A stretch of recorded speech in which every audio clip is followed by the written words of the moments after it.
এই মালাই টোস্ট মিষ্টিগুলা আমি কোনো প্রকার ছানা ছাড়া গুঁড়া দুধ দিয়ে বানাইছি, তাও আবার মাত্র 1 কাপ গুঁড়া দুধ দিয়ে বানাইছি।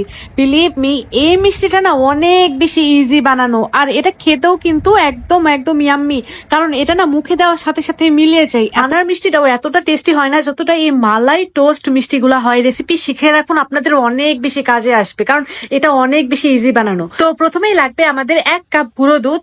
আমি এখানে নিডো ব্র্যান্ডের গুঁড়া দুধটা নিয়েছি, কারণ নিডো ব্র্যান্ডের গুঁড়া দুধ দিয়ে মিষ্টি বানালে মিষ্টি একদম পারফেক্ট হয়। আমি যতবারই এই গুঁড়া দুধ দিয়ে বানিয়েছি মিষ্টি একদম পারফেক্ট হয়েছে। যাই হোক, তারপরে এখানে দিয়ে দিয়েছি 1/2 চা চামচের মতো বেকিং পাউডার আর 1 টেবিল চামচের মতো ঘি। ঘিটা দিয়ে গুঁড়া দুধটাকে খুব ভালোভাবে মাখিয়ে নেওয়ার পর এখন এখানে একটা ডিম ফেটিয়ে নিলাম, আর এখন একটা ডিম এখানে আমি অর্ধেক অর্ধেক করে নিব। প্রথমে একটু দিয়ে তারপর খুব ভালোভাবে মিশিয়ে নেওয়ার পর বাকিটুকু দিয়ে দিলাম। এখানে কিন্তু আমার একটা ডিম পুরাটাই লেগে গেল।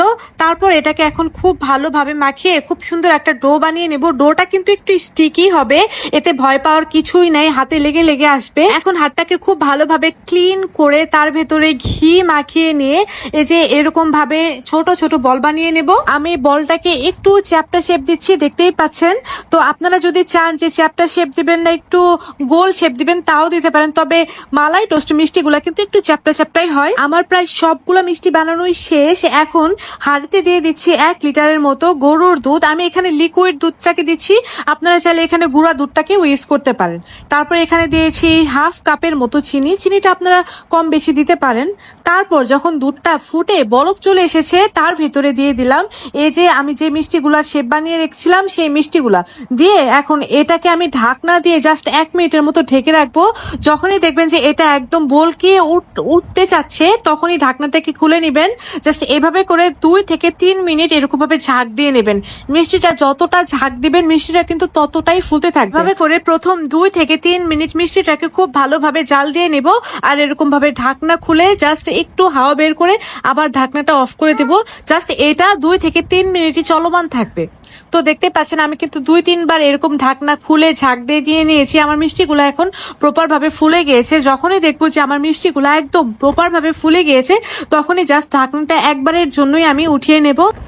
এখন মিষ্টিটাকে আমি মিডিয়াম আছে প্রায় 20 থেকে 25 মিনিটের মতো জাল দিয়ে নেব। জাল দিতে দিতে দেখবেন মিষ্টিটা অনেকটাই ঘন হয়ে আসছে। যখনই মিষ্টিটার দুধটা ঘন হয়ে আসবে, তখনই বুঝবেন যে মিষ্টিটা পারফেক্ট ভাবে হয়ে গিয়েছে। আর এখানে একটা কথা বলি, আমি কিন্তু এই মিষ্টিটার যে বানাচ্ছি, আমি কিন্তু এখানে একবারের জন্য চামিচ ইউজ করিনি। অর্থাৎ এই মালাই টোস্ট মিষ্টিতে কোনো প্রকার চামিচ ইউজ করা যাবে না। যখনই আপনাদের মনে হবে যে একটু নাড়িয়ে দেওয়ার প্রয়োজন হবে, তখনই আপনারা জাস্ট এই কড়াইটাকে একটু জাস্ট দুলিয়ে দিবেন। এখানে কিন্তু কোনো প্রকার চামিচ ইউজ করা যাবে না। চামিচ ইউজ করলে ভেঙে যাওয়ার একটা প্রবণতা থাকে।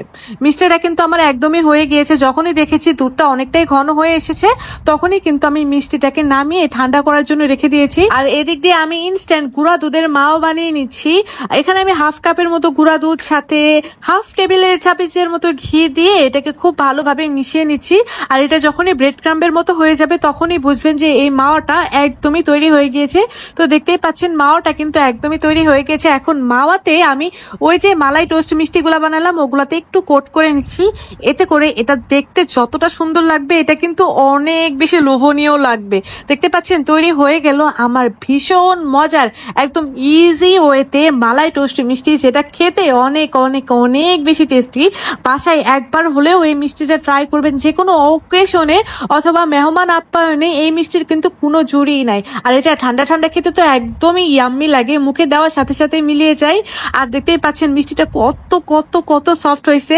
আচ্ছা, আমার রেসিপিগুলো ভালো লাগলে অবশ্যই কিন্তু তিথিস কিচেনকে ফলো দিয়ে রেসিপিটা শেয়ার দিয়ে আপনাদের টাইমলাইনে রেখে দিবেন। আর দেখতেই পাচ্ছেন মিষ্টিটা কাটার সাথে সাথে কেটে গেল, একদম মুখে দিতে তুলার মতো মিলিয়ে যায়, এতটা টেস্টি হয় আর কতটা জুসি হয়েছে দেখতেই তো পাচ্ছেন। আর এদিক দিয়ে আমার পিচ্ছি বুড়িটা কি সুন্দর করে মিষ্টিটাকে খেয়ে নিল। এই রেসিপিটা কিন্তু এখনই আপনাদের টাইমলাইনে শেয়ার দিয়ে রাখেন, তা না হলে কিন্তু মিষ্টি রেসিপি হারিয়ে যাবে, পরবর্তীতে দেখে দেখে বানাতে পারবেন না। আল্লাহ হাফেজ।